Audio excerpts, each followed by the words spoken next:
Carter Capner take the law with Peter Carter. Peter, tell me the story about the Gold Coast buyers who recovered $75,000 from the sellers when the sellers couldn't settle their property. Yes, well, this is an interesting story.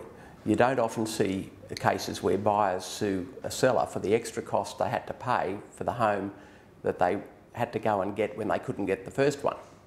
So I understand it involved a home at Ormo for which they had to pay $360,000. The contract price was $360,000. They signed up for what looked like a routine transaction, but when settlement date came, the seller wasn't in a position to pay all the money needed to pay out their mortgage. I see. So what happened?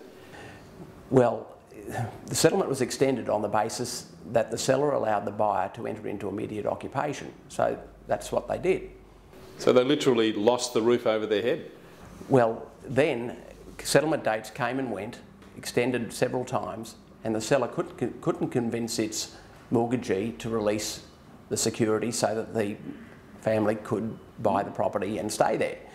So what did the buyers sue for? Well, the mortgagee entered into possession of the property and the family had to leave. They had to move into a rental home and find an equivalent property. What they sued for was the extra price they had to pay. It was an extra $65,000, and they incurred expenses, rent and storage. And did they win the case? Well, they had to prove to the court that it was an equivalent property. So the home at Coomba Bar was slightly older. It was 4-bedroom as opposed to 3 bedrooms plus a study. But the court accepted that it was an equivalent property and awarded $65,000 price differential as part of the damages. It also awarded another $10,000 to cover the expenses of storage, legal expenses, rent, etc.